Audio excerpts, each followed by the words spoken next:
अच्छा जी, रेस्पिरेटरी कर रहे हैं, ठीक है। अच्छा तो पेरिफेरल में आपका क्या है कि डिक्रीज PO2 और सेंट्रल में आपका इंक्रीज CO2।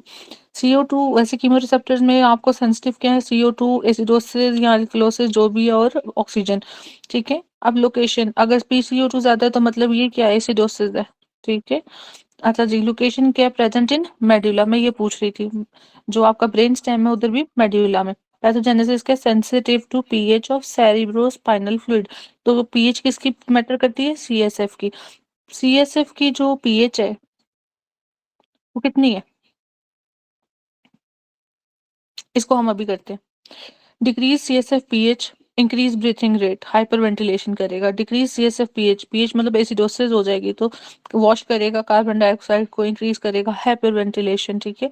इंक्रीज CO2, फिर वो कहता है होगा क्या basically, carbon dioxide water, acidosis है तो आपने अल्कलाइन करना है तो बाइकार्ब बनेगा। CO2 diffuse from what, arterial blood into CSF। तो जब CSF में ज्यादा हो जाएगा तो CSF की क्या हो जाएगी, एसिडिक हो जाएगा, बेसिक हो जाएगा। अगर ज़्यादा डिफ्यूज़ करेगी, नॉर्मली तो करेगी, ज़्यादा करेगी तो क्या होगा? एसिडिक हो जाएगा। हाँ, तो जहाँ भी एसिडिक हो एसिडोसिस है जाए। तो हाँ, उसको कॉम्पेंसेट करने के लिए क्या चाहिए आपको? वो करना है उसको, अल्कलाइन, एसिडिक है तो अल्कलाइन करना है, अल्कलाइन है तो एसिडिक करना है। तो acid base balance neutralise condition, ठीक है? तो ये देखो, फिर वो इसको बाइकार्ब को से कॉम्पेंसेट करेगा। द रिजल्टिंग जो अब ये हाइड्रोजन है, act directly on central chemoreceptors. तो सेंट्रल कीमोरिसेप्टर्स में आपका हाइड्रोजन और कार्बन डाइऑक्साइड मेन ये 2 चीज़ें। Thus, increasing in PCO2 and hydrogen stimulate breathing, hyperventilation जिसे कहते हैं, decreasing in PCO2 and hydrogen inhibiting breathing, ठीक है, inhibit breathing। तो क्यों करेगा भाई ये बताओ, डिक्रीज इन PCO2 करेगा और फिर क्या करेगा, हाइड्रोजन क्या करेगा उसको मजीद मैडम हाइपरवेंटिलेट। स्टिमुलेट करेगा ब्रीदिंग को। किसकी बात कर रहे हैं आप, हाइड्रोजन की डॉक्टर काजी? एक दफा देखें इंक्रीज हो मैडम गया ना इंक्रीज पीसीओ। हाँ जी ठीक है, जब जी जी ये मैडम वही। हाँ, आप अभी इस पॉइंट पे है ना, तो वो तो स्टिमुलेट कर रहा है ब्रीथिंग को। एक दफा स्टिमुलेट हो गया तो स्टिमुलेट ही करता रहेगा। फिर मैकेनिज्म है ना कि आपने हाइपर वेंटिलेट कर रहा है तो फिर ऑक्सीजन वॉश आउट होगी, तो ऑक्सीजन फिर सॉरी कार्बन डाइऑक्साइड फिर वो कम होगी कि नहीं होगी, वॉश आउट हो गया तो फिर जो आपकी स्टिमुलेटेड थी ब्रीथिंग वो अब आप हाइपर वेंटिलेट कम कर दोगे ना करना। अब हाइपर वेंटिलेशन करते रहोगे तो कार्बन डाइऑक्साइड तो बिल्कुल ही मतलब खत्म ही होगी ना। नॉर्मल तो चाहिए ना बॉडी को कम वो उसकी वर्किंग के लिए। तो फिर स्टिमुलस जाएगा और फिर ये जब आपका मेंटेन हो गया तो फिर आपकी कार्बन डाइऑक्साइड डिक्रीज होगी और वो जो हाइपर वेंटिलेट कर रहे थे वो नॉर्मल हो जाएगा। तो हाइपर वेंटिलेशन किसके साथ आ रहा है आपका, हाइड्रोजन के साथ और कार्बन डाइऑक्साइड के एक्सेस के साथ। द रिजल्टिंग हाइपरवेंटिलेशन और hypoventilation then return the arterial PCO2 to normal. तो ये जो हाइपरवेंटिलेशन थी इसने ज्यादा किया, फिर हाइपरवेंटिलेशन से जब नॉर्मलाइज हो गया तो फिर ये आपकी PCO2 करेगा नॉर्मल पे। और अगर हाइपोवेंटिलेट है फिर क्या मैकेनिज्म होगा, CO2 कम हो गया, फिर कार्बन डाइऑक्साइड रिटेन करना शुरू कर देंगे, ऐसे ही है ना। लोकेशन कहाँ पे इनकी, कैरोटिड एंड अयोर्टिक बॉडीज। अच्छा बच्चों ये देखो, एक आर्च होता है अयोर्टिक आर्च, एक अयोर्टिक बॉडीज, ये है अयोर्टिक बॉडीज, ये है carotid bodies at the bifurcation of, ये कौन सा पॉइंट लग रहा है आपको, बाइफरकेशन। किसकी? कॉमन कैरोटिड आर्टरी की। हाँ जी, और ये क्या पड़ा हुआ है, आर्च ऑफ एयोर्टा। ये देखो राइट साइड पे ये ब्रेकोस्फेलिक आ रही है, लेफ्ट साइड पे ये डायरेक्ट उसने कॉमन कैरोटिड और सब क्लेवियन, तो ये यहाँ पे पड़ा हुआ है आर्च ऑफ एयोर्टा। तो अयोर्टिक बॉडीज, ठीक है सॉरी, अयोर्टिक बॉडीज और कैरोटिड बॉडीज, ये क्या है आपके पास, सेंट्रल सेंट्रल कीमो रिसेप्टर्स, ठीक है। अब इधर आ जाओ, एक सेकंड, कैरोटिड एंड अयोर्टिक बॉडीज ठीक हो गया, सॉरी पेरिफेरल है ये, पेरिफेरल बच्चों ये पेरिफेरल है। सेंटर तो वैसे मेड्यूल है ना, सेंट्रल। एक होता है आपके पास सेंटर, किधर थे बेरो रिसेप्टर्स के साथ एसोसिएटेड, किडनी में, अयोर्टिक आर्च, और ये हाँ ये ये देखो, ये बेरो रिसेप्टर्स के साथ ही है ना, मुझे याद आ गया। एयोर्टिक आर्च का पूछते हैं रिसेप्टर्स और कैरोटिड साइनस, ये आपका ना उसका टेबल है, उसका रफी का, नेफ्रो का, ठीक है। उसमें ये कैरोटिड साइनस और आयोटिक आर्च का पूछा हुआ है, तो ये बैरो रिसेप्टर्स के लिए आपके हैं, ठीक है। तो ये वेगस नर्व 10 और कैरोटिड साइनस नर्व ये 9th, ठीक है। ये दो इंपॉर्टेंट है, कैरोटिड के साथ 9th है और एयोटिक के साथ 10th है। ये पढ़े हुए ना एमसीक्यूज। जी madam. Decrease firing, increase firing from, ठीक है, ये सारी चीजें। चलो ये इंपॉर्टेंट था, ये चीजें दिखानी थी। तो बैरो रिसेप्टर के साथ बॉडीज जो सी है ना, बॉडीज वो आपके रिसेप्टर्स हैं, कीमो रिसेप्टर्स हैं पेरिफेरल वाले। क्योंकि जब बंदा मार देते हैं ना किसी से गलती से, तो वो दरिया किनारे फेंक कर आते हैं उसकी बॉडी पेरीफ्री में। तो carotid body, aortic body periphery में, ठीक है। और जो कीमो रिसेप्टर्स हैं और जो आपके बैरो रिसेप्टर्स हैं उससे रिलेटेड आयोटिक आर्च एंड आपकी ये कैरोटिड साइनस के रिसेप्टर्स। चलो अब आगे चलते हैं। अब वो कहते हैं peripheral chemoreceptors carotid aortic bodies हैं और located at bifurcation of common carotid arteries. Aortic bodies are located above and below the aortic arch. Pathogenesis क्या है? डिक्रीज ऑफ ऑक्सीजन की कितना, less than 60 millimetre of mercury. फिर आप क्या करोगे? इंक्रीज कर दोगे ब्रीथिंग, ठीक है, या फिर उसकी वजह से क्या होगा? इंक्रीज होगा आपका, हाँ जी, ब्रीथिंग रेट इंक्रीज हो गया। अब बताएं, वैसे ही अगर PCO2 ज्यादा है तो फिर भी ब्रीथिंग ज्यादा कर दोगे ताकि हाइपर वेंटिलेट होता जाए, ठीक है। फिर उसके बाद क्या? Decrease pH, acidosis. ये सारी चीजें कैसे इंटरलिंक है और आपकी पेरिफेरल कीमोरिसेप्टर्स को स्टिमुलेट कर रही हैं?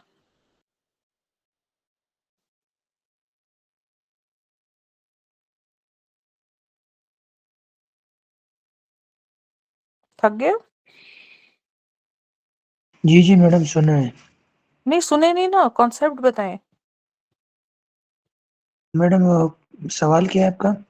मैंने ये पूछा है कि डिक्रीज ऑक्सीजन हो गया, ये कह रहा है ना कि decrease oxygen, increase carbon dioxide, decrease pH मतलब एसिडोसिस।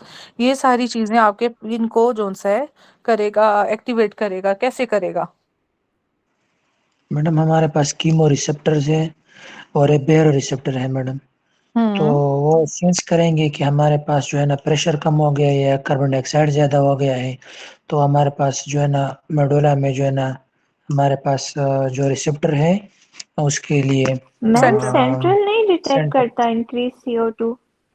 हाँ जी, वो है CO2 के साथ है डॉक्टर साहबा, ठीक है, लेकिन प्रेफरेंस ऑर्डर में है, ठीक है।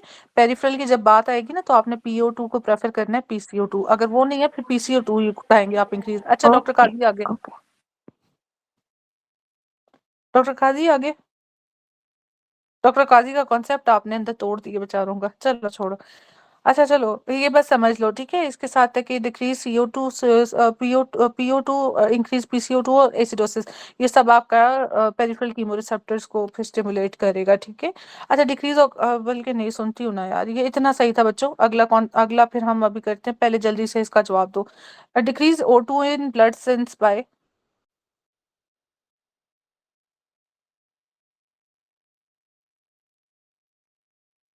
Peripheral chemoreceptors.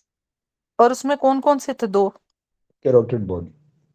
कैरोटिड बॉडीज, ठीक है, इधर आंसर है, ठीक है। वैसे कैरोटिड एओर्टिक है। Peripheral chemo response to decrease O2, decrease increase CO2। Decrease O2। Okay decrease O2। Okay. PCO2 है आपका 70, ये क्या है? एसिडोसिस है, अल्कलोसिस है? एसिडोसिस। ओके PO2 है 90, ठीक है। बाइकार्ब है रेज्ड, रेज्ड है मतलब क्या है? मेटाबॉलिक क्या है? अल्कलोसिस। अल्कलोसिस है, मतलब एसिडोसिस के लिए कॉम्पेंसेशन आपकी होगी। This picture is due to mechanism, क्या होता है मैकेनिज्म? मतलब इधर कौन से रिसेप्टर्स को वो स्टिमुलेट करेगा? इंक्रीज हो रहा है ना PCO2। मैडम ये जाके फिर central central chemo chemoreceptors. Receptor को स्टिमुलेट हाँ करेगा। जी बिल्कुल, सेंट्रल को करेगा।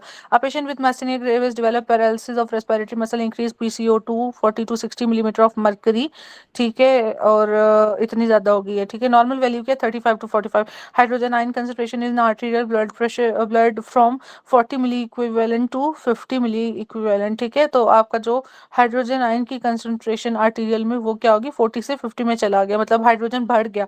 That is what decrease pH और इंक्रीज पीएच। एसिडोसिस है ना, तो डिक्रीज पीएच।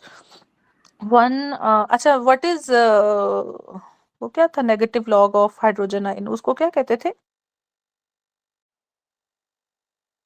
ऐसा कुछ है ना किसी की definition, negative log of hydrogen ma'am वो आयन। पीएच हाँ की पीएच, डेफिनेशन थी। हाँ वो पीएच की डेफिनेशन, पीएच की डेफिनेशन भी कभी कभी पूछ लेते हैं, कभी कभी वो क्वेश्चन में, सॉरी आपके पेपर में मेडिसिन सर्जरी उसको इलेक्ट्रॉन प्रोटॉन भी पूछ लेता है भाई, ऐसा भी है। मुझे ना याद है, ये पता नहीं कौन सा, 3 साल पहले, 2 साल पहले, 4 साल पहले, कितने साल पहले उसने पूछा था, मुझे नहीं किसी को, वो जो बेचारे रो रहे थे फिर। अच्छा, both peripheral central chemo receptor contribute to increase ventilation as a result of what? Both peripheral and central chemoreceptor contribute to increase ventilation as a result of what? तो अभी हमने पढ़ा कि दोनों में क्या चीजें इंक्रीज कर रही थी? मैडम अगर हमारे पास PCO2 दोनों में इंक्रीज कर रही थी। एसिडोसिस हो जी, a patient put on ventilation support with 60% oxygen, 40% nitrogen. ठीक है, 60 oxygen, 40 nitrogen. After taking the patient from ventilation support, there were brief episodes of apnea before getting back to normal. This is likely to what? Apneustic centre से हमारे पास ये होगा ना madam, decrease होगा किसका? Oxygen का। ऑक्सीजन, लो arterial oxygen हो जाएगी। वो ठीक है कि अपनी जोन सा सेंटर है, ठीक है, अपनी ऑस्टिक सेंटर ऑक्सीजन सप्रेस करेगा पेरिफेरल कीमो रिसेप्टर्स को, ठीक है, suppressing peripheral chemo receptor suppress हो गया, और 60% ऑक्सीजन और 40% नाइट्रोजन की कॉम्बो के साथ जब वेंटिलेशन पे डालोगे तो लो आर्टीरियल ऑक्सीजन हो जाएगी, जिसकी वजह से सप्रेस होगा पेरिफेरल कीमो रिसेप्टर्स, ठीक है। अच्छा, the stimulatory effect of decrease arterial PO2 on respiratory centre is through what? The stimulatory effect of decreased PO2 sorry, on respiratory center is through what? कौन से receptors होते हैं? Peripheral. हाँ जी, कहाँ पे पड़े होते हैं? Carotid and aortic cords. Chemical chemoreceptor response to what? Increase PCO2, decrease PCO2. Madam अगर हमारे पास, मैडम सवाल क्या है आपका? Central madam chemoreceptor. Increase PCO2 और डिक्रीज ऑक्सीजन। शाबाश doctor Qazi. Increase respiration during exercise occur due to?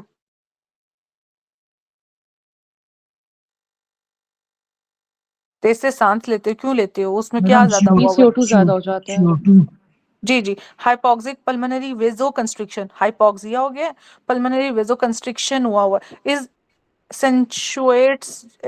accentuated by?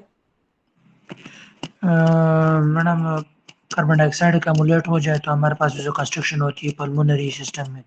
बिल्कुल। अच्छा जी, वो कहते हैं during the first minute of apnoea, पहले मिनट में the PCO2 rises to up, हाँ जी, up to how many millimetre of mercury? बच्चों ये तो बड़ा MCQ आता है। फर्स्ट मिनट ऑफ एपनिया में PCO2 कहाँ तक जाएगी? मतलब लेट्स सपोज 35 to 45 है ना, तो कितना बढ़ेगी उसके ऊपर? मैडम इधर बुक में तो 6 मिलीमीटर लिखा है। देख के बोल रहे हो? आप बुक में तो यही लिखा है मैडम। डॉक्टर काजी, बहुत बुरी बात है वैसे, कसम से। अच्छा, और मुझे बताओ एनेस्थीसिया में कितना होगा? अब वो नहीं लिखा, अब जवाब दो ना। मैडम 12 का हाँ बताया था। हाँ ठीक है, ये कहाँ से किया था? मैम वो इसके मैडम पहले वाला मुझे बता दें वापस। मैं बताती हूँ बच्चों। अच्छा, पहले मैं इसका जवाब तो सुनूं काजी का। हाँ जी, मैडम वो आपने एक बार मैंने ग्रुप में इसी तरह बताया था, फिर आपने कंफर्म भी किया था। आपके डिस्कशन में हमने सीखा था मैडम। अच्छा ओके ओके, चलो वेरी गुड, रिटेन करना भी बहुत बड़ी बात है। तो फर्स्ट मिनट ऑफ एपनिया में आपका PCO2 6 मिलीमीटर मर्करी, ठीक है। और जब वो बात करेगा ना एनेस्थीसिया की, ठीक है, एनेस्थीसिया, एनेस्थीसिया में भी तो आपने एनेस्थेटाइज किया होता है ना, रेस्पिरेशन और वो सारी अपने कंट्रोल में लिया होता है, तो उसमें आपका 12 है। अच्छा चलो, capnometer is used to measure PCO2 where else it can be used, तो यूजफुल इन एयर एम्बोलिज्म, ये भी आता है MCQ। अ पर्सन, और कहाँ साइलेंट क्यों होते हैं ये? Pulmonary embolism. A person doing regular exercise which factor is condition increase in respiratory rate proprioception, ये मैं कल पूछ रही थी कि आपका ये किधर है, लंग्स में ना, तो एक्सरसाइज में है, ठीक है। चलो इसके बाद अब आपके पास alveolar ventilation decreased by Hering Breuer reflex, ये क्या होता है? ये क्या होता है? एक ब्रेन ब्रिज रिफ्लेक्स भी होता है, दो चीजें, ये वो Hearing दोनों बताओ। blurred मैडम ये ओवर इन्फ्लेशन ऑफ लंग्स को प्रिवेंट करता है। जी जी, जी इन्फ्लेशन मैडम ये ऑफ, हमारे पास, जी जी जी जी बोलिए बिल्कुल डॉक्टर। मैडम, जी मैडम इन्फ्लेशन को प्रिवेंट करता है, लंग डैमेज ना होना बेरोट्रामा से। ओके, और डॉक्टर काजी अभी ढूंढ रहे हैं कि ब्रेन ब्रिज रिफ्लेक्स किधर है, वो बताएं वो कहाँ होता है? वो एट्रियल स्ट्रेच मैम रिसेप्टर्स होते हैं। जी जी डॉक्टर साहबा। जी मैम, वो इस तरह होता है कि एंजियोटेंसिन 2 और एल्डोस्टेरोन, ये सारे हार्मोन्स जब हमारा ब्लड वॉल्यूम नॉर्मल कर देते हैं ना, तो उससे लेफ्ट एट्रिया और लेफ्ट वेंट्रिकल पे प्रेशर पड़ता है, और वो एएनपी और बीएनपी रिलीज करते हैं। जी, तो रास वो मैकेनिज्म में जो है ना आपका बिल्कुल जी एएनपी होता है उसके साथ एसोसिएटेड, ठीक है, फिर वो इसको खत्म करेगा इसके इफेक्ट को। तो स्ट्रेच के साथ जो आपका ब्रेन ब्रिज रिफ्लेक्स है आपका ये राइट एट्रियम, ठीक है, या एएनपी, ठीक है, और लंग में जो सा है वो अभी डॉक्टर साहब ने कहा कि ओवर इन्फ्लेशन जो सा है उसको करेगा प्रिवेंट। अच्छा चलो अभी जल्दी जल्दी पढ़ लेते हैं। अब हमारे पास है लंग स्ट्रेच रिसेप्टर्स। लंग के स्ट्रेच रिसेप्टर्स हैं, ठीक है, जैसे ये है ना इसका स्ट्रेच है, एएनपी रिलीज करेगा उस तरह। तो ये आपका हेरिंग मिरर रिफ्लेक्स, वो कहते हैं अदर रिफ्लेक्सेस। एक है लंग स्ट्रेच ये वाला। The longest known lung reflex is herring mirror reflex, नाम भी उसका बहुत बड़ा है, ठीक है। इन्फ्लेशन रिफ्लेक्स, तो ये क्या करता है, is initiated by lung expansion.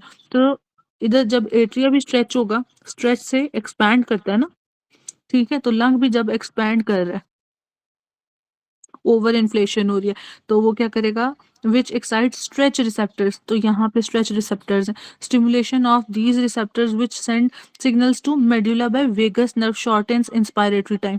तो स्ट्रेच से आपका इंस्पायरेशन प्रोलॉन्ग हो रही थी, तो वो उसको फिर क्या करेगा, शॉर्टन करेगा। थ्रू विच नर्व, जो इंपॉर्टेंट कैच पॉइंट है वो है आपका ये मेडुला को भेजेगा, और वेगस नर्व के थ्रू क्या करेगा, शॉर्टन करेगा इंस्पायरेशन को। अभी हमें यही वाला एमसीक्यू आया था मुझे इस दफा, शायद ये दो आए थे, एक इंस्पायरेशन का पूछा हुआ था कि इनहिबिट करेगा या क्या करेगा, ठीक है, तो वो कौन करेगा, ये आपके ये वाला, ठीक है, लंग स्ट्रेच वाला हेरिंग ब्यूरल रिफ्लेक्स, ठीक है। दूसरा उसने पूछा हुआ था, इरिटेंट नहीं पूछा था, या आई डोंट नो पूछा था नहीं पूछा था, बट कफ रिलेटेड। तो जब आप, और ये बेसिकली क्या है, रैपिडली अडॉप्टिंग, ठीक है, ये वाले।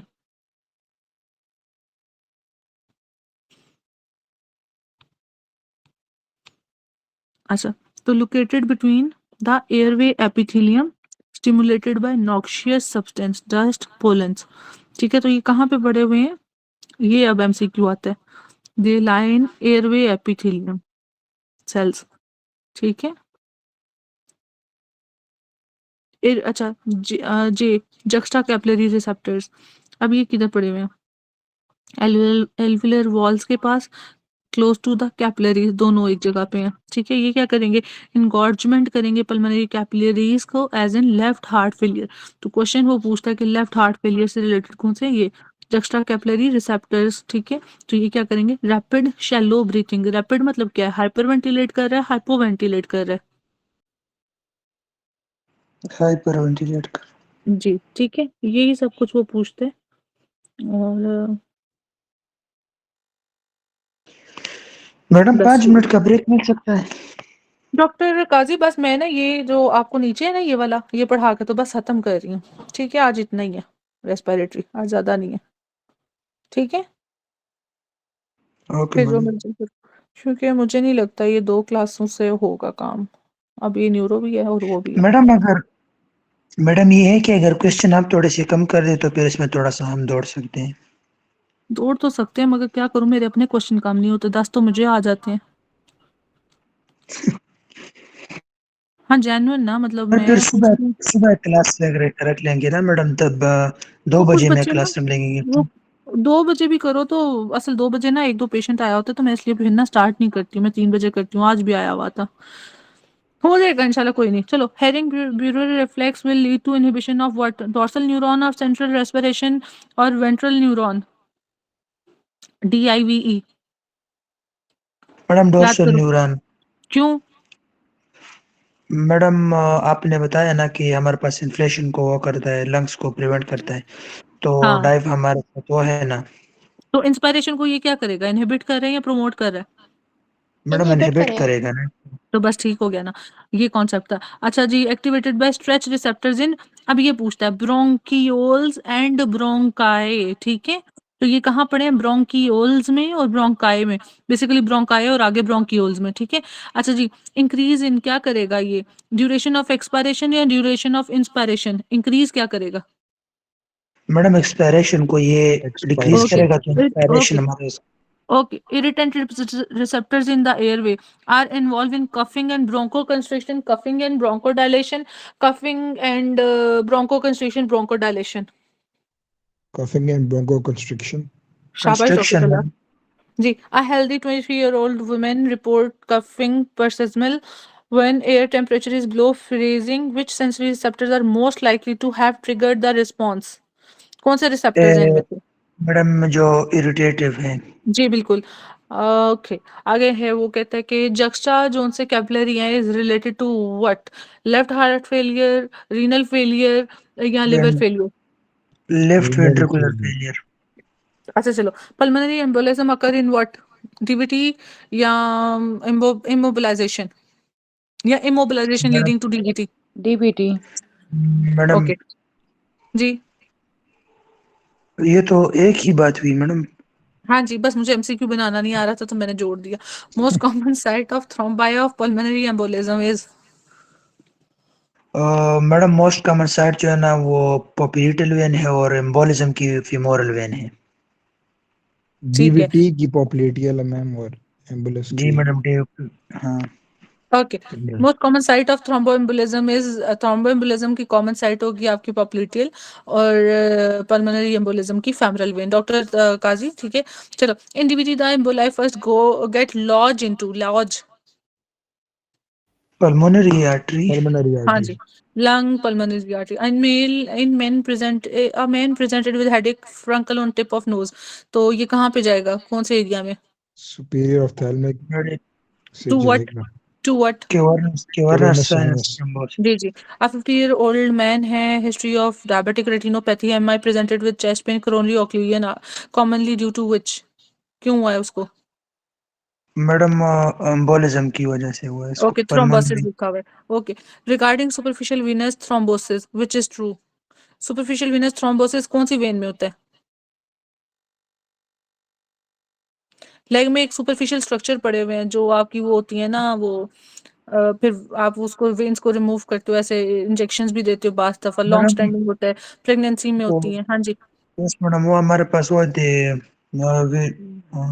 वेरिकोज होती हैं. Varicose लेकिन vein. लेकिन नर्व वेन्स कौन सी हैं? Superficial vein thrombosis, saphenous venous system, ठीक है. Great saphenous vein, small saphenous vein, ठीक है. सेफनस वीनस सिस्टम पूछ रहा था वो. विच फाइंडिंग्स आर ओके, समझ लगी इस बात की? Yes जी ma'am. जी madam Okay, which fingers are injection sclerotherapy करते हो are suggestive to of bad prognosis in acute renal transplant rejection? Bad prognosis in acute renal transplant rejection, vasculitis and madam अगर thrombosis. हमारे पास यही है vasculitis madam, thrombosis vasculitis and thrombosis ही है. हाँ जी, डॉक्टर काजी ना देख के बोल रहे हैं. चलो, what नहीं is most मैडम मैंने important? तो वो आज एमसीक्यूज आया था ना इसका मैडम मैडम ये एमसीक्यू बहुत रिपीट हुआ है मैडम. ओके ओके चलो ओके. आज डॉक्टर सामा नहीं है मेरे पास, है आज खामोश हैं बहुत. Most common cause of infarction in organ is? Ischaemic infection हाँ जी डॉक्टर सामा मिल गया, मैसेज देख लिया मैंने. असल में मैसेज पढ़ती नहीं हूँ. What is most important factor in pathogenesis of thrombosis? Madam endothelial injury जी, और वो आपका वो जो वर्चुअस ट्रायड है, ठीक है. अच्छा जल्दी से बता दें बाकी दो फैक्टर्स भी.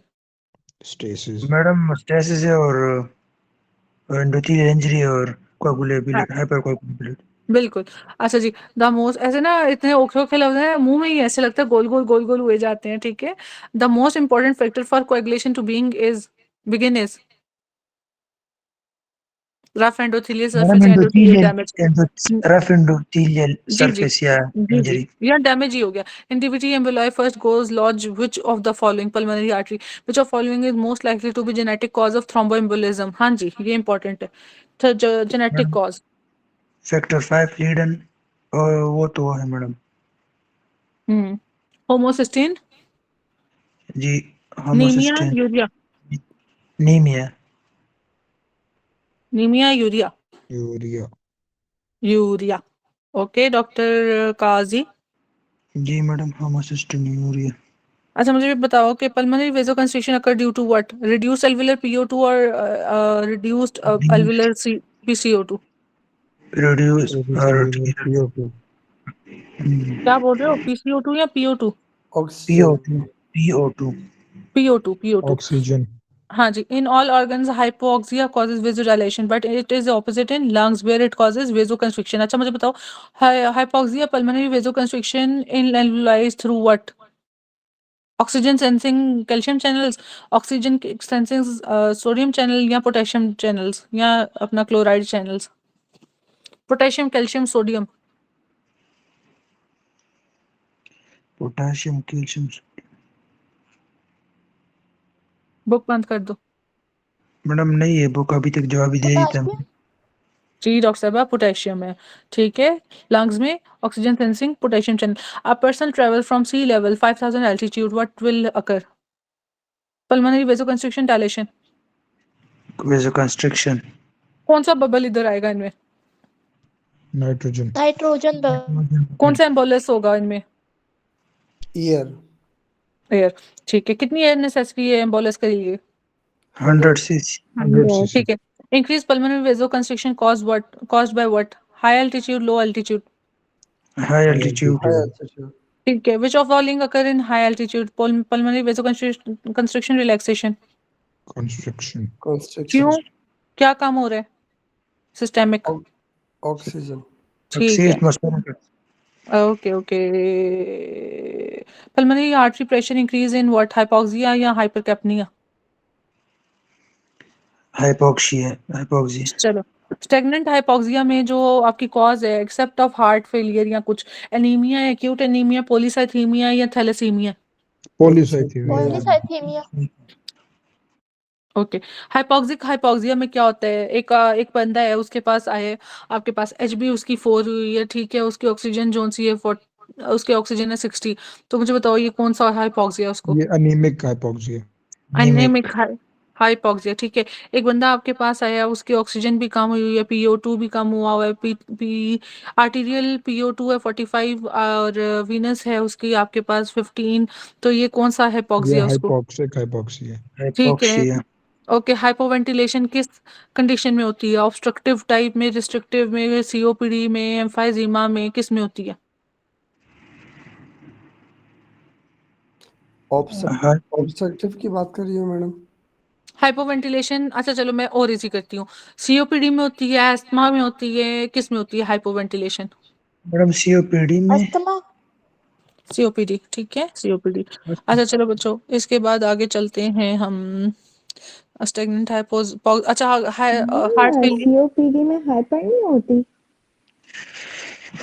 नहीं व्हिच मैडम ये कंडीशन बंदा which prolong condition cause hypo हाँ जी मैडम वो कह रही है कि ये सीओपीडी में हाइपर नहीं होगी लेकिन उसमें मैडम हमारे पास प्रोलॉन्ग एक्सपायरेशन होती है तो बंदा आराम से सांस लेता है कोशिश करता है कि ऑक्सीजन को बाहर निकाले मैडम अच्छा और डॉक्टर काजी ये जो डॉक्टर साहब बेसिकली इस तरह कह रहे हैं ना कि लंग उसका वो हाइपर इन्फ्लेट करता है तो वो कार्बन डाइऑक्साइड रिटेन करते रहते हैं इसलिए वो कह रहे हैं यस मैं उस वे में कह रही हूँ हाँ लेकिन हाँ वो जी डॉक्टर मैडम काजी वाला देखो जो कॉन्सेप्ट है ना कि वो निकालते हैं आराम से सुकून से ठीक है तो चलो ये हो गया stagnant hypoxia cause by heart failure हो गया patient with hypoxia 60 mm Hg mercury उसका प्रेशर है अच्छा जी HB है उसकी 15 हो history of poisoning blood loss hypoxia is what type hypoxic anemic hypoxic अच्छा चलो एक patient which type of hypoxia is associated with decrease O2 and increase AA gradient right to left shunt या left to right shunt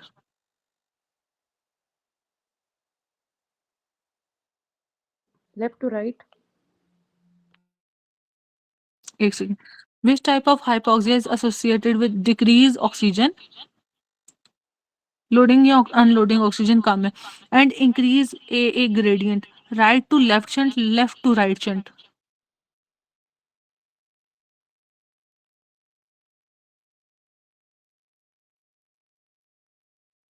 left दोनों में आ रहा है doctor Usama right to left में भी आ रहा है लेफ्ट टू राइट में भी आ रहा है आप कौन सा कह रहे हो मैडम ये ए ग्रेडियंट का तो बता देना ये क्या होता है मैडम ये डॉक्टर क्या नाम है आपका डॉक्टर उसामा ये मैं ना कल कराऊंगी इसका कल भी रह गया था मुझे किधर टेबल ही नहीं मिल रहा है इसका जिधर से देख के कराना है।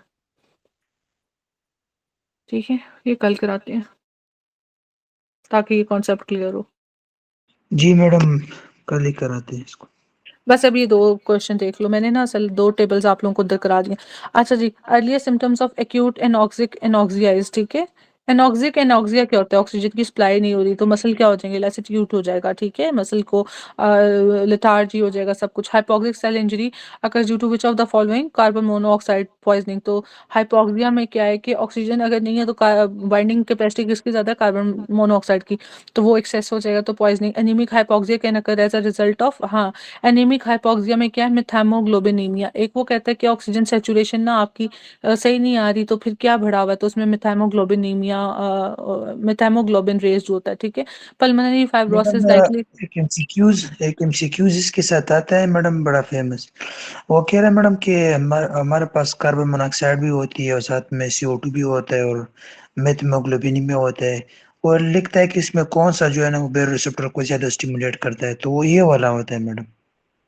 अच्छा, फिर बताएं डॉक्टर काजी।